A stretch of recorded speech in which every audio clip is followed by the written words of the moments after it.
మనమందరం రిటైర్మెంట్ అయిన తర్వాత ఎటువంటి ఇబ్బంది పడకూడదని చెప్పి, ఇప్పటి నుంచే రిటైర్మెంట్ కోసం కొంత సేవింగ్స్ అనేవి చేస్తాం. ఆ సేవింగ్స్ మన రిటైర్మెంట్ అయినాక కొంచెం వాడుకోవడానికి ఉపయోగపడుతుందన్న ఉద్దేశంతో మనం ప్రతి ఒక్కరు ఎంప్లాయీ అవ్వనియండి, బిజినెస్ పర్సన్ అవ్వనియండి, ఎవ్వరైనా గానీ ఈ రిటైర్మెంట్ ఫండ్ అనేది సేవింగ్స్ ఖాతాలో నుంచి కొంచెం చేసుకుంటూ ఉంటారు.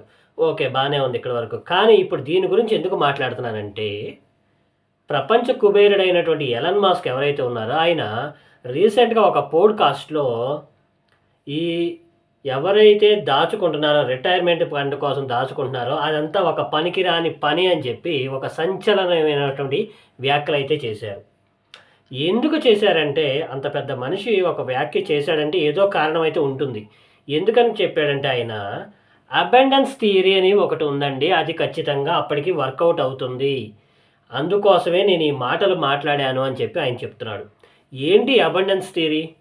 అబండెన్స్ థియరీ ఏంటంటే ఇప్పుడు నడిచేదంతా ఆర్టిఫిషియల్ ఇంటెలిజెన్సు ప్లస్ రోబోటిక్స్. అంటే వచ్చే 10, 20 సంవత్సరాల్లో ప్రతి పనిని ఆర్టిఫిషియల్ ఇంటెలిజెన్స్, రోబోటిక్సే చేస్తాయి. కాబట్టి మీకు అవసరమైనటువంటి విద్య గానీ, వైద్యం గానీ, ఆహారం గానీ ఈ పనులన్నీ ఉచితంగా దొరుకుతాయి అని చెప్పి చాలా స్పష్టంగా ఆయన ఈ పోడ్‌కాస్ట్‌లో మెన్షన్ చేశారు.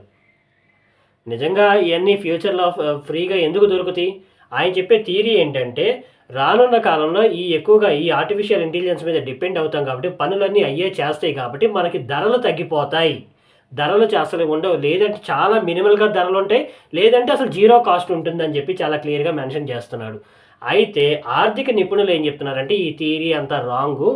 ఒకవేళ నిజంగా ఆర్టిఫిషియల్ ఇంటెలిజెన్స్, రోబోటిక్సే పనిచేసే లెక్క అయితే అది కేవలం రాజకీయ నిర్ణయాల మీద ఆధారపడి ఉంటుంది.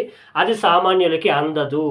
సామాన్యులు ఇలాంటి ఆలోచనలు పెట్టుకోవద్దు. కంపల్సరీగా మీరు చేయవలసినటువంటి రిటైర్మెంట్ సేవింగ్స్ ఏవైతే ఉన్నాయో అయి చేసుకోండి అని చెప్పి ఆర్థిక నిపుణులు మాత్రం హెచ్చరిస్తున్నారు.